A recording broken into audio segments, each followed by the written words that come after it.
Muy buenas tardes a todos.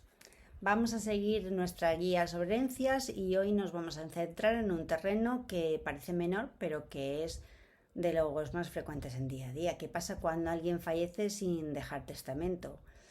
Es lo que llamamos sucesión intestada o legal. Y aquí no decide la familia a su gusto, aquí decide la ley y lo hace con un orden muy estricto. Vamos a ir despacio porque hay muchos datos, pero verán que con 4 o 5 ideas el sistema se entiende perfectamente. En la segunda parte daremos un paso más y veremos unas herencias especiales, las llamadas reservas y el derecho de reversión, que casi nadie conoce, pero aparecen más de lo que parece.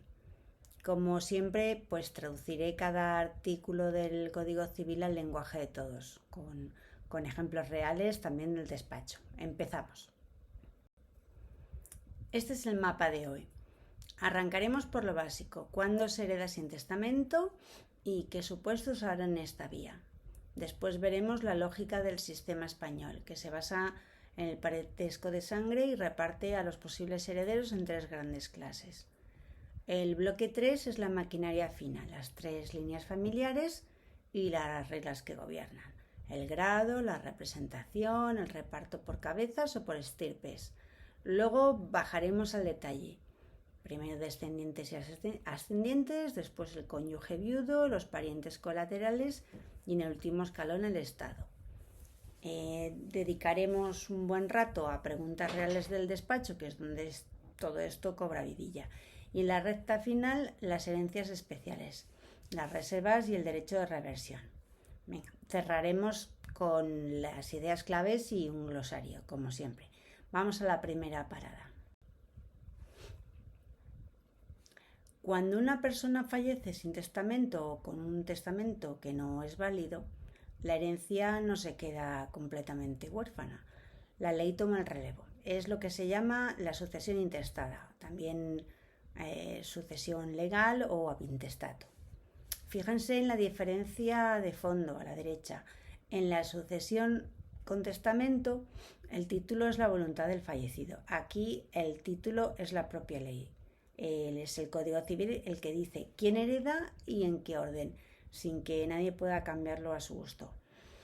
Segunda idea, pues es una vía supletoria y subsidiaria. Solo entra donde no alcanza un testamento válido. Pero ojo, ambas vías pueden convivir en una misma herencia. Es algo que hemos visto anteriormente y también lo veremos más adelante. Y tercera, lo práctico. Salvo cuando hereda el Estado, todo esto se formaliza ante notario, en la declaración de herederos. Bueno, pues con todo esto situado, veamos exactamente qué casos se abre, en qué caso se abre esta vía. ¿Y cuándo se abre esta vía legal? Bueno, pues el artículo 912 los reúne casi todos. Primero, el más evidente, pues cuando no hay testamento, o lo hay pero es nulo o perdió su valor. Segundo, un caso muy frecuente que sorprende. Hay testamento, pero no reparte todo. Deja bienes que no están asignados a nadie. Bueno, pues solo esos bienes sueltos van a ir por la vía legal. Tercero, el heredero designado falla o fallece antes de que el causante o renuncia o no se cumple la condición que se le puso y no hay nadie que cubra ese hueco, ni un sustituto ni tampoco hay derecho de acrecer. Cuarto, el heredero no puede suceder porque es indigno o porque fue desheredado. Bueno, a efectos prácticos es como si no se lo hubiera llamado. Una nota importante, el código dice que esta lista no es cerrada, pero es lo bastante amplia para abarcar cualquier caso en que el testamento no exista o no surta efecto. Con esto cerrado, entremos en la lógica del sistema. Como decía, las dos vías no se excluyen, pueden convivir en la misma herencia. El artículo 912 lo dice en su segundo apartado. Si el testamento no dispone de todos los bienes, la sucesión legal actúa solo sobre lo que quedó sin repartir. Curiosamente, esto no se admitía en derecho romano, como decíamos en sesiones anteriores, donde todo era testado, todo era intestado. Hoy sí se permite. Les pongo un ejemplo que les había puesto una sesión anterior. Doña Carmen hace testamento y solo dice una cosa: lega su piso a su sobrina Ana. No menciona nada del dinero ni de una finca que también tiene. ¿Qué ocurre? Bueno, pues que el piso va a Ana por vía atestada, por el legado. Y todo lo demás, lo que no previó, se abre en la sucesión intestada y va a sus herederos legales, que pueden o no ser Ana. Una misma herencia y dos vías a la vez. Aclarado esto, vamos a ver sobre qué principios se construye todo el sistema legal. Antes de bajar al detalle, conviene entender la filosofía del sistema, porque eso nos da las muletas para no perdernos. A la izquierda, ¿en qué se basa? Primero, en el parentesco biológico. Lo que manda es la sangre y la adopción, y da exactamente igual si el vínculo nació dentro o fuera del matrimonio. Segundo, ordena a la familia en 3 líneas: descendiente, ascendiente y colateral. Y tercero, dentro de cada línea funciona la proximidad de grado. El pariente más cercano desplaza al más lejano. A la derecha, igual de importante, lo que el sistema descarta. No mira de qué rama de la familia vienen los bienes. Eso sería un sistema troncal, que entre nosotros solo asoman las reservas. No llama a los parientes por afinidad. Es decir, los suegros, los cuñados, los yernos no heredan por ley. Y no permite ningún reparto libre. Nadie elige, el orden lo impone el código escalón por escalón. Con esta brújula, pues veamos quiénes son los candidatos. Aquí está el primer gran filtro, el artículo 913. La ley clasifica a todos los posibles herederos en 3 grandes clases y la idea clave es que se excluyen entre sí. Si entra la primera, las demás ni aparecen. Primera clase, y con preferencia absoluta, los parientes de sangre o por adopción. Son tantos que a su vez habrá que ordenarlos en 3 líneas. A eso ya le dedicaremos una buena parte de la sesión. Segunda clase, el cónyuge viudo. Y aquí cuidado, porque esto genera mucha confusión. El viudo solo hereda como sucesor intestado, como clase propia, cuando no hay descendientes ni ascendientes. Porque cuando sí los hay, también está presente, pero entonces no es heredero intestado, sino legitimario. Lo veremos con calma. Y la tercera clase, en el último escalón, el Estado, que solo hereda cuando ya no queda ningún pariente con derecho. Tengan presente esta exclusión, es la columna vertebral de absolutamente todo. Vamos ahora con la primera clase, los parientes y sus 3 líneas. Dentro de la clase de los parientes, el código vuelve a ordenar y lo hace en 3 líneas u órdenes, que también son excluyentes y por riguroso turno. La primera, la línea descendiente, hijos, nietos, bisnietos. Tienen preferencia sobre todos los demás. Si hay un solo descendiente, las otras 2 líneas se olvidan. La segunda, la línea ascendente, padres, abuelos. Heredan aquí los ascendentes únicamente cuando no hay ningún descendiente. Y aquí hay un dato que repetiré mucho porque cambia los resultados. En esta línea no funciona el derecho de representación. Y la tercera, la línea colateral, hermanos, sobrinos, tíos, primos. Esta comparte escalón con el cónyuge viudo y solo entra cuando no hay descendientes ni ascendientes, con un tope claro. Hasta el 4º grado, ni uno más. La regla de oro entonces es la exclusión sucesiva. Descendientes, si no, ascendientes, si no, cónyuge y colaterales. Veamos ahora las reglas internas que deciden dentro de cada línea, quién y cuánto. Estas son las 4 muletas. Si se quedan con ellas, la sucesión intestada se ordena casi sola. Primera, la proximidad en grado. Cada generación es un grado y el pariente más próximo excluye el más remoto. Un hijo que está a primer grado desplaza al nieto, que está a segundo. Eso se entiende. Segunda, y es la gran excepción a la anterior, el derecho de representación. Si un hijo ha fallecido antes que su padre, sus propios hijos, los nietos, suben a ocupar su lugar y heredan la parte que le habría tocado a él. Atención, porque solo funciona la línea descendente y en la colateral entre los hijos de los hermanos, pero no funciona en la ascendente. Tercera, el reparto por cabezas. Entre parientes del mismo grado se divide en partes iguales, una por persona. Y cuarta, el reparto por estirpes, que es la consecuencia de la representación. El grupo de los nietos no cobra por cabeza, sino que hereda en bloque en proporción, vamos, la porción de su progenitor, y luego se la reparten entre ellos. Veamos estas reglas de acción empezando por los descendientes. Entramos en el primer orden, el de los descendientes, que es con diferencia el más frecuente. Hay 3 situaciones típicas. La primera, en la izquierda. Bueno, pues solo hay hijos, se heredan todos a partes iguales, por derecho propio, y la herencia se divide por cabezas, una porción por hijo. Sencillo. Bien, la segunda, en el centro, más interesante. Concurren hijos vivos con nietos que son hijos de otro hijo que falleció antes. Aquí los hijos vivos cobran por cabezas, pero esos nietos entran por el derecho de representación y se reparten entre ellos solo la parte que le habría correspondido a su padre.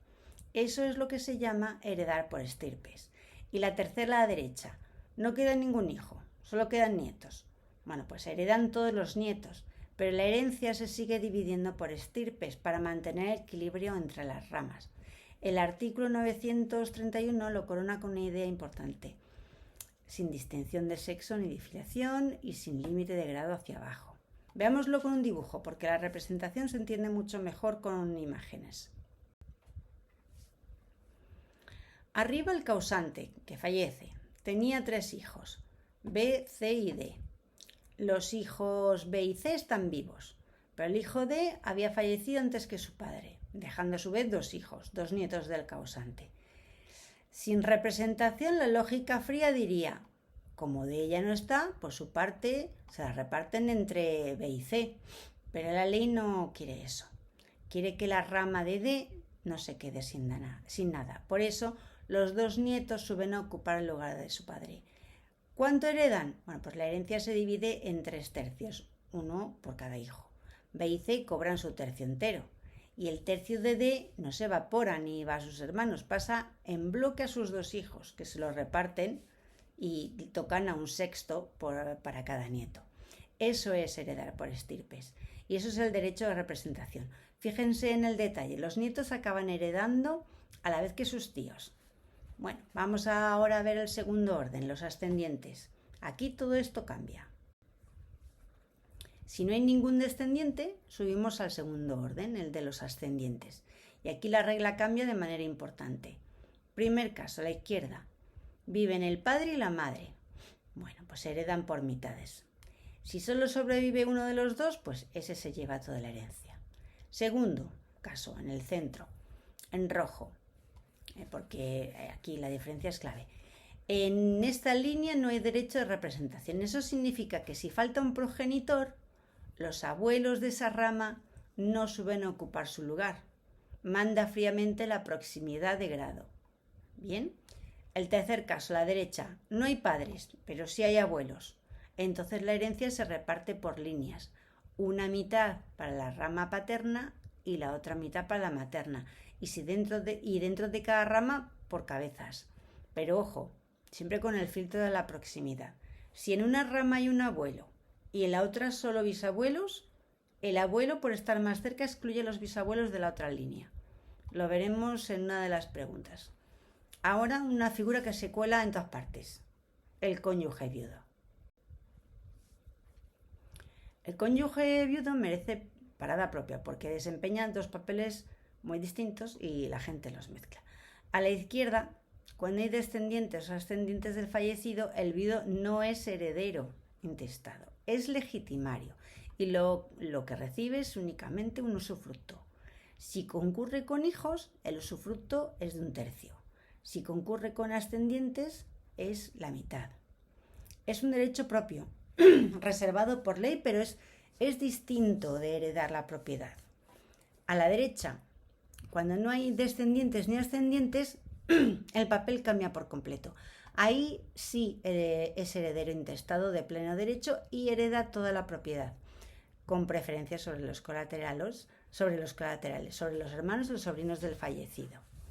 Y abajo una advertencia muy práctica que repito siempre. El cónyuge separado legalmente o de hecho queda excluido. El divorciado ya ni os cuento, porque ni siquiera es cónyuge. Por eso, tras una separación o divorcio, hay que revisar el testamento. Sigamos bajando. Si no hay viudo con derecho, llegan los colaterales. Entonces ahora le tocaría el turno a los colaterales. Y aquí la doctrina distingue dos grupos. A la izquierda, los privilegiados, que son hermanos e hijos de hermano, es decir, los sobrinos. Pues suceden con preferencia sobre todos los demás colaterales. Y en este grupo, atención, sí funciona el derecho de representación. Los sobrinos pueden heredar junto a sus tíos, en lugar del hermano que falleció. ¿Y cómo se reparte? Bueno, pues los hermanos por cabezas y los sobrinos por estirpes. Y un detalle clásico. El hermano de vínculo de padre y madre cobra el doble que el medio hermano. Y a la derecha el resto de los colaterales, tíos, primos, sobrinos, nietos. Solo entran estos si no hay hermanos ni sobrinos. Y con un tope tajante, hasta el 4º grado, ni uno más. Aquí ya no hay representación ni distinción de vínculo, manda la pura proximidad. El primo, que está a 4º grado, es el último pariente posible. Y si tampoco hay primos, pues solo queda un candidato. Y ya sabéis quién es ese candidato, es el Estado. 3 apuntes prácticos. Primero, una diferencia técnica. En este caso no se hace la declaración notarial de herederos como en los demás supuestos, sino una simple declaración administrativa que se rige por la Ley de Patrimonio de las Administraciones Públicas. Y otra, lo que el Estado recibe no se queda en un cajón. La ley ordena destinarlo a fines sociales y de interés general. Y tercero, no es automático ni rápido. Antes hay que acreditar con seriedad que de verdad no existe ningún pariente con derecho a heredar y todo lo demás. Es la prueba de que el sistema agota todas las ramas familiares antes de dar el salto de que se lo lleve el Estado. Y con esto cerramos el recorrido de los órdenes. Veámoslo todo de un vistazo en un cuadro resumen. Hagamos una foto mental con este cuadro que resume toda la primera parte. Imaginen una escalera con 5 escalones y una regla absoluta. Cada escalón solo se pisa si el de arriba está vacío. Escalón 1, los descendientes. Hijos y nietos, con derecho a representación. Si hay aunque sea un solo descendiente, aquí acaba todo. Escalón 2, los ascendientes, padres y abuelos, ya sin representación y a partir de los abuelos repartiendo por líneas, paterna y materna. Escalón 3, el cónyuge viudo, que como heredero intestado solo entra cuando no hay descendientes ni ascendientes. Escalón 4, los colaterales, primero hermanos y sobrinos y después el resto hasta el 4º grado. Y escalón 5, el último recurso, el Estado. Si retienen esta escalera y las 4 reglas de antes, pues ya no se van a perder nunca en una herencia sin testamento. Ahora lo que más nos piden, bajar todo esto a casos reales. Vamos a verlo con preguntas del despacho. Una primera pregunta real y es perfecta para fijar la regla de los ascendientes. Nos preguntaron, fallece una persona sin hijos. Por parte de padre le vive un abuelo, por parte de madre 2 bisabuelos. La duda natural es, ¿como hay rama paterna y materna, se reparte mitad y mitad? Pues no. Y la razón es la que hemos repetido anteriormente. En la línea ascendente no hay derecho de representación. Eso significa que aquí no se rescata a nadie ni se equilibran las ramas. Se aplica la regla de pura proximidad de grado. O sea, el abuelo está a 2º grado del fallecido. Los bisabuelos están a 3º. El más cercano excluye al lejano. Por tanto, el abuelo se lleva toda la herencia y la rama de los bisabuelos se queda fuera. La división por líneas, mitad paterna, mitad materna, solo entra en juego cuando los ascendientes están al mismo grado. Por ejemplo, 2 abuelos enfrentados a otros 2 abuelos. Distinto grado gana la proximidad. Vamos a ver otra pregunta. A ver, 2 clásicos sobre el viudo, de los que salen casi cada semana. A ver, el primero a la izquierda, fallece una persona sin hijos. Quedan su cónyuge y su madre. tentación es decir, ala, mitad y mitad, pero no. Como hay una ascendiente, que es la madre, ella excluye a los colaterales y hereda la propiedad. Y el cónyuge, bueno, pues no es heredero intestado en este escenario, concurre como legitimario y le corresponde el usufructo de la mitad, pero es el usufructo. Una cosa es la propiedad y otra el usufructo, o sea que no es un 50-50. El segundo caso, a la derecha, hay testamento. Los hijos son llamados pero renuncian y solo queda cónyuge. ¿Quién recoge lo que han rechazado los hijos? Pues atención al detalle fino. Si renuncian los hijos y tienen descendientes, su parte no pasa por representación porque la renuncia no activa este derecho, solo lo hacen la premoriencia o la incapacidad.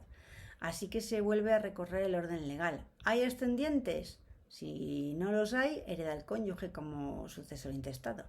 Vamos a ver 2 preguntas más, ya entrando en testamento y sucesión. 3 dudas que se confunden a diario y que convienen separar con bisturí. La primera, un hijo es desheredado y sus hijos, los nietos, bueno, pues entran a ocupar su lugar y conservan la legítima, es lo que dice el artículo 857. Es una especie de representación, pero especial, porque en esta ocasión está limitada a la legítima, no a toda la herencia. En el segundo caso, el testador nombró herederos a sus hijos y los sustituyó por sus descendientes. Uno de los hijos fallece antes que él. Bueno, pues aquí los nietos no heredan a través de su padre, sino directamente del testador por la vía de la sustitución que él mismo previó. Y el tercer caso, tercera pregunta. El derecho de transmisión del artículo 1006. El heredero fallece sin haber aceptado ni renunciado todavía. Entonces su propio heredero heredera primero de este y dentro de ese paquete recibe el derecho a aceptar o renunciar la herencia. ¿Vale? Son 3 caminos distintos para que una generación posterior acabe heredando, pero con reglas y límites diferentes.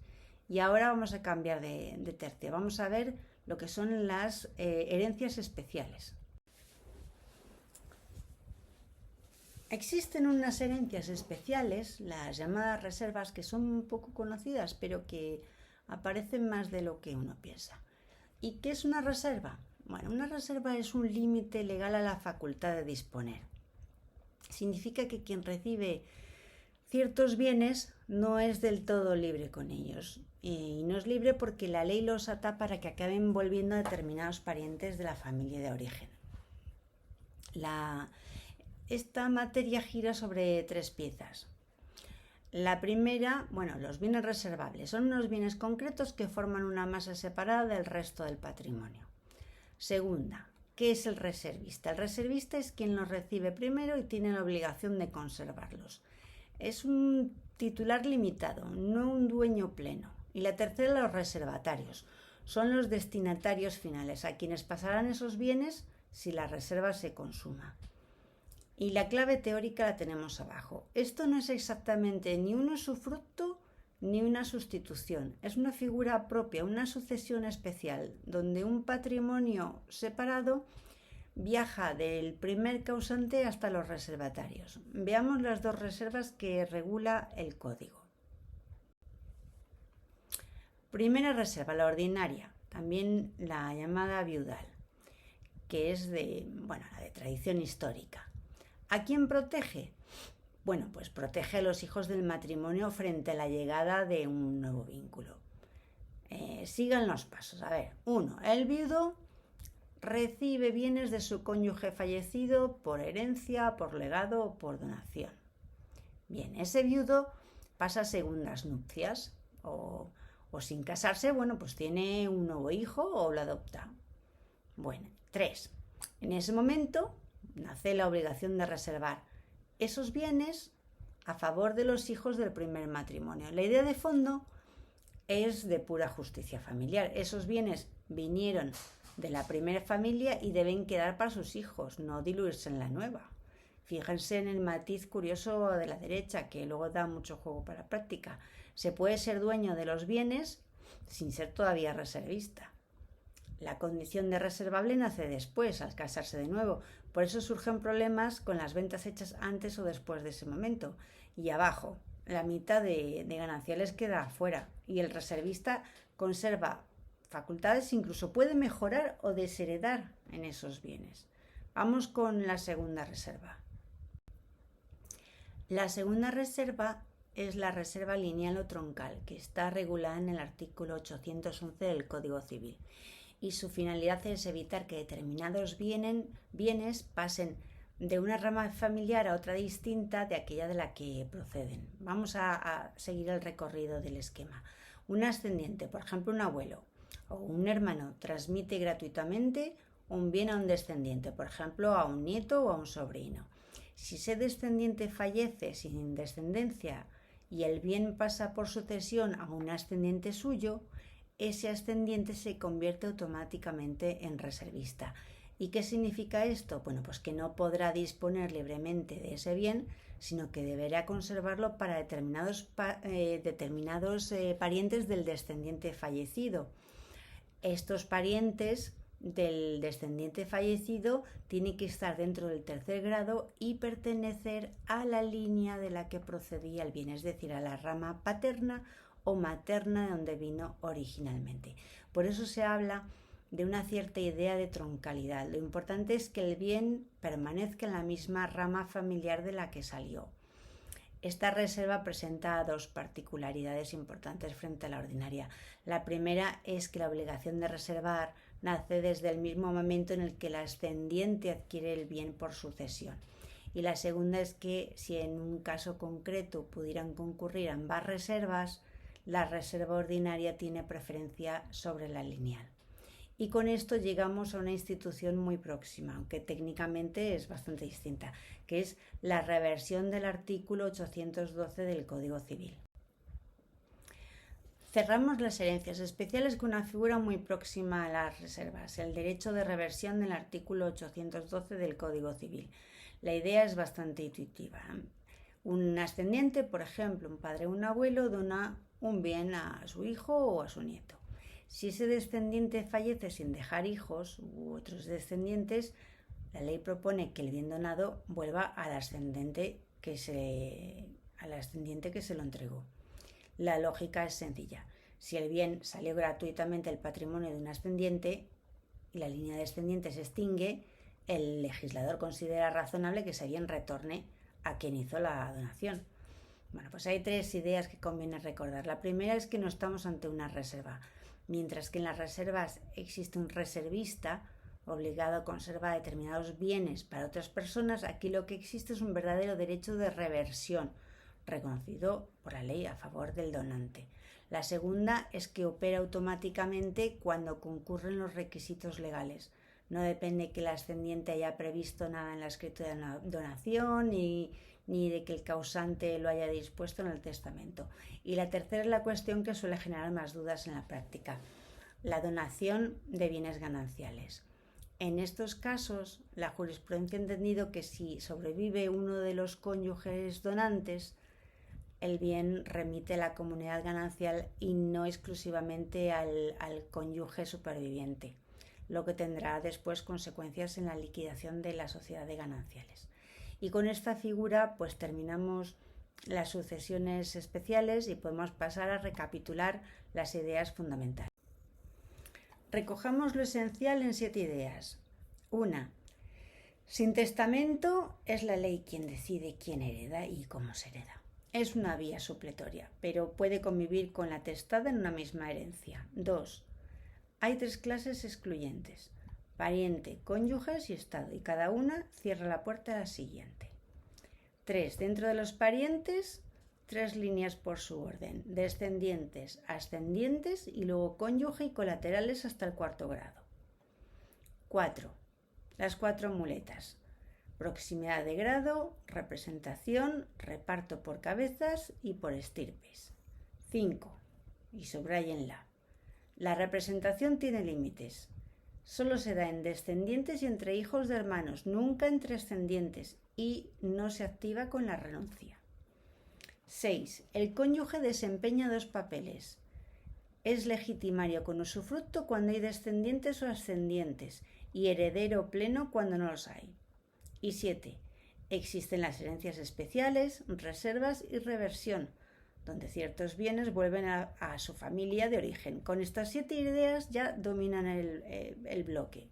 Un glosario rápido y cerramos. Y para que nadie se pierda en la práctica, aquí tiene el vocabulario del bloque. La sucesión intestada, la que rige la ley sin testamento, vamos, el intestato.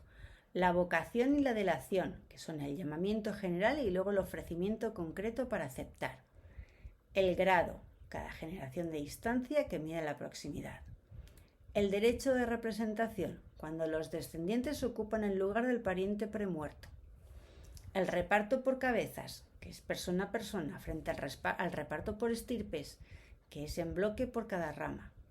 Los colaterales, que son los parientes con tronco común, hermanos, sobrinos, tíos y primos. El reservista y el reservatario, quien conserva los bienes y su destinatario final. Y la reversión, ese retorno de lo donado al donante.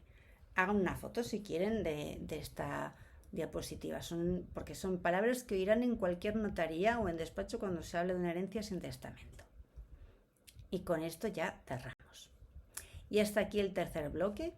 Hemos recorrido la herencia sin testamento de principio a fin. Cuando se abre la vía legal, la lógica del parentesco de sangre, las 3 clases excluyentes, las 3 líneas de parientes y las 4 reglas que lo decían todo. Hemos bajado al detalle de descendientes, ascendientes, cónyuge, colaterales y estado, siempre con casos reales del despacho. Y en la recta final hemos asomado a las herencias especiales, las reservas y el derecho de reversión. Si se llevan la escalera de los 5 escalones y las 4 muletas, ya no podrán perderse nunca. En el próximo bloque entramos en una de las piezas más sensibles de todo el derecho de sucesiones, que son las legítimas, la mejora y la libre disposición. Es decir, cuánto se puede repartir libremente a cada uno y cuánto reserva la ley a la familia. Pues muchas gracias a todos y nos vemos en la siguiente sesión.